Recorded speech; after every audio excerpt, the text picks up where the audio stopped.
Hello friends, स्वागत है आप सभी लोगों का हमारे चैनल कुक स्टडी में। मैं कुमार बेस्ट। इस वीडियो के माध्यम से दोस्तों आपका पर कराऊंगा आर्मी टेक्निकल एनई के लिए दोस्तों केमिस्ट्री का पार्ट नंबर 14।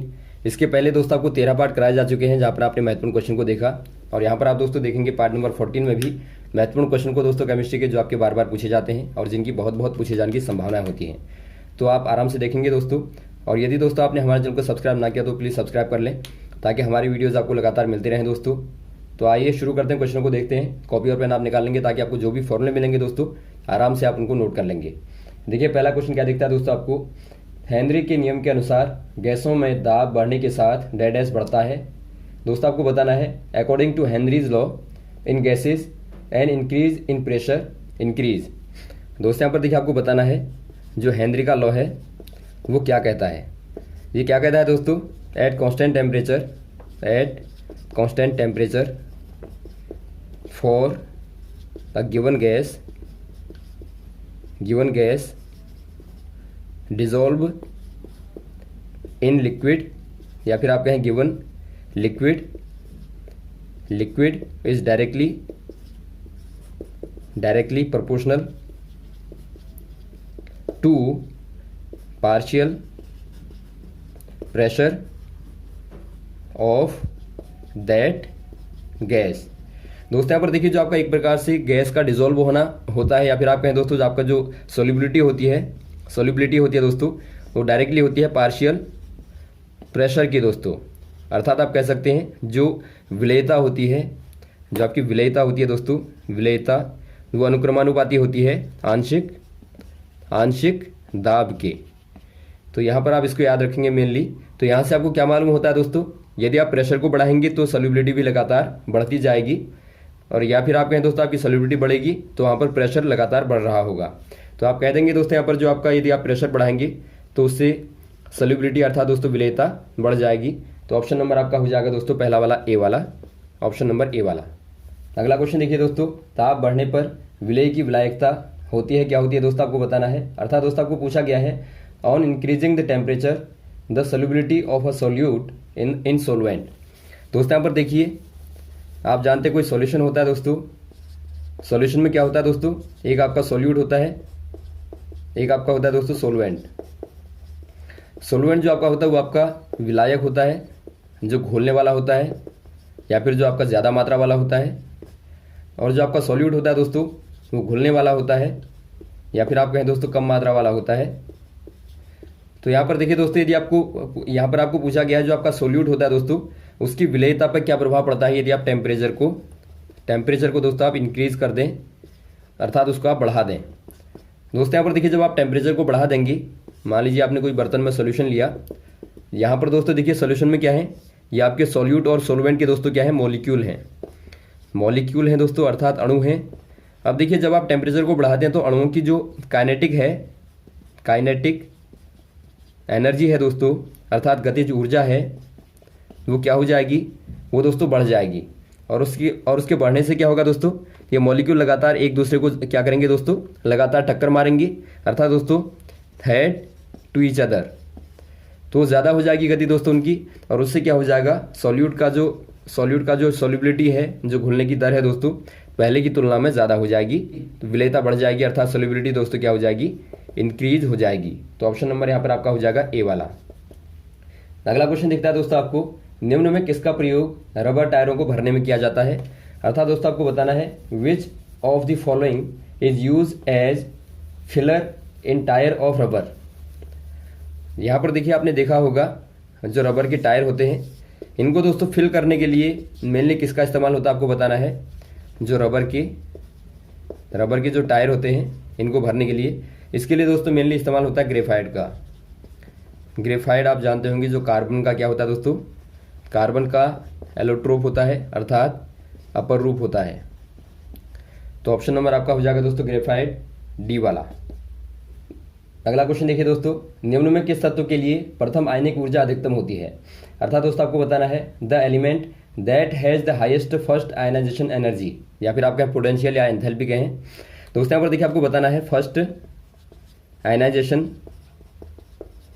एनर्जी की जगह पर दोस्तों आपको पोटेंशियल भी लिख के दिया रहेगा, कभी कभी आपको एंथैल्पी भी लिख के दिया रहेगा दोस्तों। इसको आप कहते हैं प्रथम आयनिक ऊर्जा या एंथैल्पी कहते हैं आप।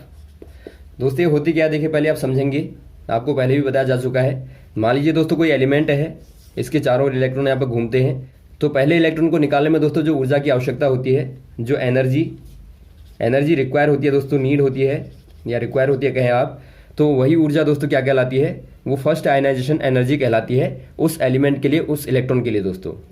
तो यहाँ पर देखिए आपको क्या दिया दोस्तों, आपको बोरॉन दिया है, आपको नाइट्रोजन दिया है, और आपको ऑक्सीजन दिया है, और आपको दिया है कार्बन। अब आप देखते हैं जो बोरॉन होता है वो आपका दोस्तों 5 होता है एटॉमिक नंबर, और नाइट्रोजन मतलब आपका 7, ये आपका 8 होता है, और कार्बन मतलब दोस्तों आपका 6 होता है। इनके आप दोस्तों कन्फिगरेशन करेंगे तो आपको मिलेगा 2 3, ये आपको मिलेगा 2 5, ये आपको मिलेगा 2 6, ये मिलेगा 2 4। अब इनको दोस्तों आप SPDF में देखें तो क्या मिलेगा आपको 1s2 2s2 और 2p1, और यहाँ पर आपको 1s2 2s2 और 2p, यहाँ पर 3 हो जाएगा, और यहाँ पर आपका 1s2 2s2 2p4 हो जाएगा, और यहाँ पर दोस्तों आपका 1s2 2s2 और 2p2 हो जाएगा। अब यदि आप दोस्तों इनको फिल करें, इनको देखेंगे तो आप ऊपर यहाँ पर बना लेंगे आप, इनके आखिर वालों को केवल आप पकड़ेंगे दोस्तों, इनको आप देखेंगे, क्योंकि दोस्तों जो आपका इलेक्ट्रॉन रिमूव होगा वो आपका इन्हीं में से होगा, तो इनको आप बना लेंगे दोस्तों। तो आप जानते हैं दोस्तों P में 3 ऑर्बिट होते हैं, इस प्रकार से आप बना लेंगे P वाले को। तो पहले वाले में 1 है, दूसरे वाले में दोस्तों क्या है, दूसरे वाले में दोस्तों आपके 3 है, तो आप तीनों को भरेंगे, सिंगल सिंगल सिंगल आएगा आपका। और आप वैसे अगले वाले को देखें 4 हैं, तो यहाँ पर दोस्तों आपके कैसे आएंगे 1 2 3, और चौथा यहाँ पर आपका दोबारा से यहाँ फिल हो जाएगा। और वैसे आप देखें दोस्तों यहाँ पर आपकी केवल 2 हैं, तो यहाँ पर केवल दोस्तों आपके 2 आएंगे। अब इनको आप यदि देखें दोस्तों, तो इनमें से आपका जो इलेक्ट्रॉन को निकालना सबसे ज़्यादा कठिन होगा दोस्तों, उसी में सर्वाधिक आयनाइजेशन ऊर्जा लगेगी। तो यहाँ पर आप देखते हैं दोस्तों, इस वाले में यदि आप देखें तो ये दोस्तों एक प्रकार से हालांकि आधा भरा हुआ है, लेकिन ये आपका दोस्तों क्या है, ये दोस्तों आपका यहाँ पर क्या है, बैलेंस है, अर्थात दोस्तों आपका संतुलित है। तो इसको निकालने के लिए दोस्तों यहाँ से यदि आप इलेक्ट्रॉन को निकालेंगे तो आपको ऊर्जा ज़्यादा लगेगी दोस्तों इनकी तुलना में, क्योंकि यहाँ पर दोस्तों क्या है, ये आपके अनयूनिफॉर्म है, अनयूनिफॉर्म है दोस्तों, अर्थात यहाँ से आप आराम से इलेक्ट्रॉन को निकाल पाएंगे, यहाँ से आराम से निकालेंगे, यहाँ से निकालेंगे, यहाँ से निकालेंगे, लेकिन यहाँ से दोस्तों आपको ज़्यादा ऊर्जा लगेगी। तो इसीलिए दोस्तों आपका जो नाइट्रोजन है वहाँ पर आपकी फर्स्ट आयनाइजेशन एनर्जी दोस्तों ज़्यादा हो जाएगी औरों की तुलना में। तो ऑप्शन नंबर यहाँ पर आपका हो जाएगा दोस्तों बी वाला। अगला क्वेश्चन देखिए दोस्तों, सबसे शक्तिशाली अपचायक कारक कौन सा वाला होगा, अर्थात दोस्तों आपको बताना है the most powerful reducing agent. दोस्तों यहाँ पर देखिए जो आपका रिड्यूसिंग एजेंट होता है, पहले होता क्या आप समझेंगे। रिड्यूसिंग एजेंट जो आपका होता है दोस्तों, अर्थात जो अपचायक कारक होता है, ये क्या करता है दोस्तों, ये इलेक्ट्रॉन को दोस्तों रिमूव करता है या फिर आप कहें दोस्तों डोनेट करता है किसको दोस्तों, जो आपका इलेक्ट्रॉन रेसिपिएंट होगा, अर्थात दोस्तों एक प्रकार से इलेक्ट्रॉन को जो ग्रहण करने वाला होगा उसको दोस्तों एक इलेक्ट्रॉन देता है, उसी को दोस्तों आप क्या बोलते हैं, रिड्यूसिंग एजेंट बोलते हैं दोस्तों। और जो इलेक्ट्रॉन को दोस्तों जितनी इजीली देता है, जितनी आसानी से देता है, उसे आप उतना ही दोस्तों क्या बोल देते हैं, पावरफुल बोल देते हैं। तो यहाँ पर आपको देखना है दोस्तों कौन सा वाला आसानी से इलेक्ट्रॉन को दे देगा। पहला आपको दिया पोटेशियम, दूसरा आपको दिया दोस्तों बेरियम, और आपको दिया सोडियम, और आपको दिया मैग्नीशियम। अब यहाँ पर यदि आप इनको देखें, इनको भी दोस्तों आपको देखना पड़ेगा कन्फिगरेशन के आधार पर, Mg दोस्तों आपका 12 होता है, ये आपका 11 होता है, बेरियम आपका दोस्तों 4 होता है, और ये आपका यहाँ पर 19 होता है पोटेशियम। अब यदि आप इनका कन्फिगरेशन करें 2 8 8 1 2 और 2, और यहाँ पर आपका 2 8 1, और यहाँ पर आपका 2 8 2। अब इनके आखिर में देखें दोस्तों आप, जिनमें आपका सिंगल वाला है उनमें से आपको निकालने में आसानी होगी। तो यहाँ पर आपका देखिए सिंगल वाला एक तो आपका पोटेशियम में है, एक आपका सोडियम में है, और इनमें आपके 2 हैं दोस्तों। तो यहाँ आपका यहाँ पर इनमें से निकालना आपको ज़्यादा कठिन होगा। तो ये दोस्तों आपके दोनों ही क्या होंगे, ये दोनों आपके इनके मुकाबले में पुअर हो जाएंगे। तो दोनों के मुकाबले में पुअर हो जाएंगे तो आप इनको तो देखेंगे नहीं, ये तो हो नहीं सकते। अब इन दोनों में से आप चेक करेंगे दोस्तों, सोडियम और पोटेशियम में से कि इलेक्ट्रॉन को निकालना किस में ज़्यादा ईजी होगा, क्योंकि आपको मोर पावरफुल बताना है। तो आप देखते हैं दोस्तों आपका जो सोडियम है, सोडियम में क्या है दोस्तों, सोडियम में आपका यहाँ पर देखिए थर्ड वाले में क्लास में दोस्तों आपका मिलता है 1 इलेक्ट्रॉन। और वैसे आप पोटेशियम में देखते हैं दोस्तों, आपको यहाँ पर देखिए 4th वाले में मिलता है 1 इलेक्ट्रॉन। तो आप देखते हैं दोस्तों, जब आप नीचे को आते हैं टेबल में दोस्तों, तो वहाँ पर क्या होता है, जेड इफेक्टिव जो होता है वो डिक्रीज होता है। अर्थात दोस्तों एक प्रकार से आप कहेंगे जो आपका अट्रैक्शन फोर्स होता है दोस्तों, अट्रैक्शन फोर्स होगा वो दोस्तों क्या हो जाएगा, वो कम होता रहेगा, अर्थात वीक हो जाएगा दोस्तों। क्योंकि जब आप नाभिक से दूर होते रहेंगे तो वहाँ पर दोस्तों आपका फोर्स क्या हो जाएगा, वो कम होता रहेगा। तो कम होगा दोस्तों तो आप आराम से निकाल पाएंगे इलेक्ट्रॉन को, और ज़्यादा होगा तो आप आराम से वहाँ पर नहीं निकाल पाएंगे। और यदि आपका नज़दीक होगा दोस्तों, वहाँ पर आपको ज़्यादा ऊर्जा लगानी पड़ेगी। तो यहाँ पर आप देखते हैं जो आपका ऊपर वाले में है दोस्तों वो ज़्यादा दूर है, तो इसीलिए दोस्तों आप यहाँ से ज़्यादा आराम से इलेक्ट्रॉन को रिमूव कर सकते हैं। तो आप कह देंगे दोस्तों जो आपका पोटेशियम है वो आपका मोर पावरफुल होगा सोडियम से दोस्तों, क्योंकि सोडियम में आपको ज़्यादा ऊर्जा लगानी पड़ेगी। तो यहाँ पर आपका हो जाएगा दोस्तों potassium more powerful, option number आपका ए वाला हो जाएगा। तो ऐसे ही दोस्तों आप इनको आराम से निकालेंगे। अगला क्वेश्चन यहाँ पर देखिए दोस्तों, निम्न में मिश्रण है, अर्थात दोस्तों आपको बताना है which of the following is a mixture. आपको बताना है मिक्सचर, अर्थात मिश्रण आपको बताना है। मिश्रण क्या होता है दोस्तों, एक प्रकार से जो आपका विषम अनुपातों में, विषम अनुपात में, अर्थात आप कह सकते हैं दोस्तों अनयूनिफॉर्म, यूनिफॉर्म जो आपका रेशियो में अलग अलग प्रकार के दोस्तों एलिमेंट मिले रहते हैं, या फिर आप कहें अलग अलग प्रकार के दोस्तों मॉलिक्यूल मिले रहते हैं। मॉलिक्यूल जो आपके मिले रहते हैं दोस्तों उन्हीं को आप क्या बोल देते हैं, उसी को आप बोल देते हैं दोस्तों मिश्रण। तो यहाँ पर देखिए आपका क्या दिया है दोस्तों, आपको पहला वाला दिया है आसुत जल अर्थात डिस्टिल्ड वाटर दिया है, दूसरा आपको गैसोलीन दिया है, तीसरा आपको एलपीजी दिया है, चौथा आपको बी और सी दोनों दिया है।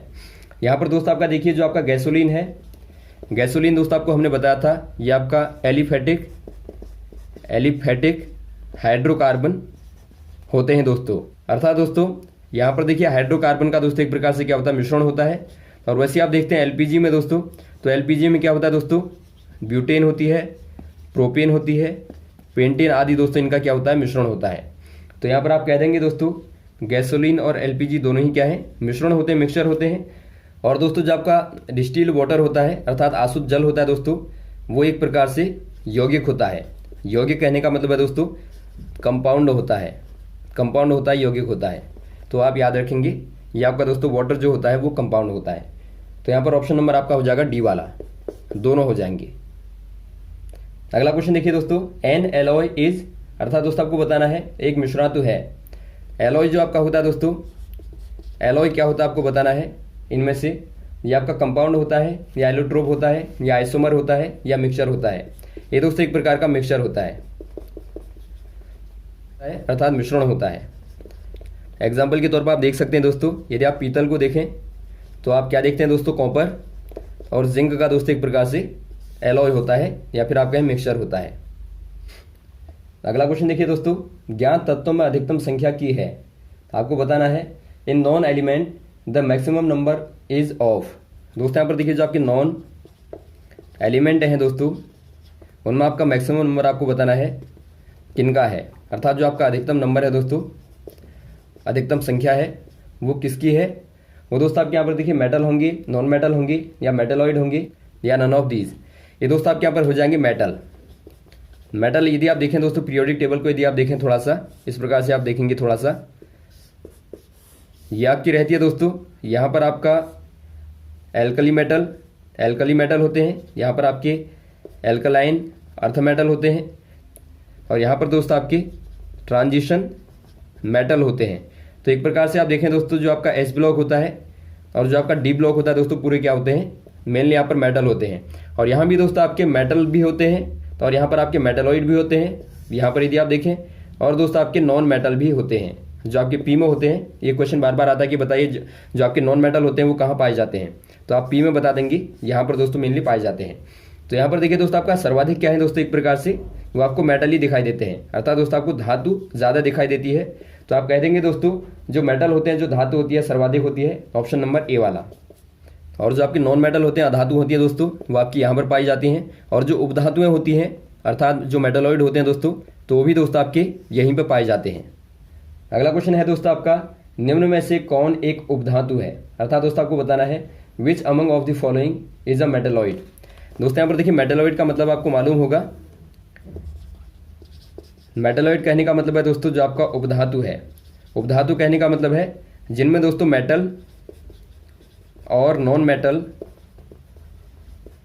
दोनों की दोस्तों प्रॉपर्टी होती है, अर्थात दोनों के दोस्तों क्या होंगे, दोनों के गुण होंगे, उसी को दोस्तों आप क्या बोल देते हैं, उसी को आप बोल देते हैं मेटालॉइड। अब यहाँ पर देखिए दोस्तों, ऑप्शन नंबर आपका पहला वाला दिया है सिल्वर, फिर आपको दिया कॉपर, फिर आपको दिया आर्सेनिक, फिर आपको दिया आयोडीन। यहाँ पर दोस्तों आपका होता है आर्सेनिक। आर्सेनिक जो आपका होता है दोस्तों, अर्थात आपका एस आप रिप्रेजेंट करते हैं एस से, तो ये दोस्तों आपका यहाँ पर क्या होता है, ये आपका उपधातु कहलाता है। तो ऑप्शन नंबर आपका हो जाएगा सी वाला। अगला क्वेश्चन दिखता है दोस्तों आपको, फोटोग्राफी में प्रयोग होने वाला रसायन कौन सा वाला है, अर्थात दोस्तों आपको बताना है chemical use in photography is. इनमें से दोस्तों कौन सा वाला होगा, सोडियम सल्फेट होगा, या सोडियम सल्फाइड, या सोडियम थायोसल्फेट, या सोडियम ऑक्जेलेट। ये दोस्तों आपके यहाँ पर हो जाएगा जो आपका फोटोग्राफी, जो फोटोग्राफी में दोस्तों जो आपका केमिकल होता है, केमिकल यूज होता है दोस्तों, वो आपका यहाँ पर हो जाएगा सोडियम थायोसल्फेट दोस्तों। ये आपका यहाँ पर होता है Na2H2O3, आप याद रखेंगे। ये दोस्तों आपके यहाँ पर होता है, ये क्या काम करता है दोस्तों, ये एक प्रकार से जो आपका फोटोग्राफ होता है दोस्तों उसको फिक्स करने का कार्य करता है। मान लीजिए यहाँ पर देखिए, आप जानते हैं जो आपका फोटोग्राफी है दोस्तों, वहाँ पर आपका सिल्वर चूर्ण का इस्तेमाल होता है, AgBr का इस्तेमाल होता है दोस्तों। अब यहाँ पर देखिए, ये दोस्तों जहाँ पर फोटोग्राफ आपका नहीं है वहाँ से क्या करेगा, वहाँ से आपका Na2H2O3 आप मिलाएंगे, तो ये दोस्तों यहाँ पर उस वाले पार्ट को रिमूव कर देता है, उसको दोस्तों निकाल देगा। तो निकाल देगा तो क्या हो जाएगा, जो आपका पार्ट है दोस्तों, जो आपका फोटो का पार्ट है, केवल वही आपका रहेगा। तो इसीलिए दोस्तों यहाँ पर देखिए सोडियम थायोसल्फेट का इस्तेमाल होता है। तो आप इसको याद रखेंगे। यदि आप इसका रिएक्शन देखेंगे दोस्तों, Na3 और अंदर आपका H2O3 का होल ट्वाइस, ये दोस्तों एक कॉम्प्लेक्स के रूप में अलग मिलता है। तो इसको आप याद रखेंगे। तो फोटोग्राफी में दोस्तों आपका यहाँ पर हो जाएगा ऑप्शन नंबर सी वाला, सोडियम थायोसल्फेट। अगला क्वेश्चन देखता है दोस्तों आपको, मानव अस्थियां धारण नहीं करती, आपको बताना है human bone does not contain. दोस्तों यहाँ पर देखिए, जो आपका ह्यूमन बोन होती है, अर्थात मानव की हड्डियां होती हैं, जो ह्यूमन बोन होती हैं दोस्तों, वो क्या कंटेन नहीं करती हैं, अर्थात क्या धारण नहीं करती हैं, आपको बताना है।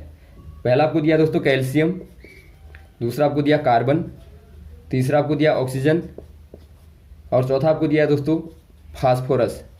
आप जानते हैं दोस्तों, आपका फास्फोरस मेन हो गया हड्डियों में जो होता है, कैल्शियम भी दोस्तों आपका होता ही है, और कार्बन आपका मेन है, और O2 दोस्तों आपका नहीं होता, अर्थात जो ऑक्सीजन होती है दोस्तों वो हड्डियों में नहीं होती, वो बोन में दोस्तों नहीं पाई जाती।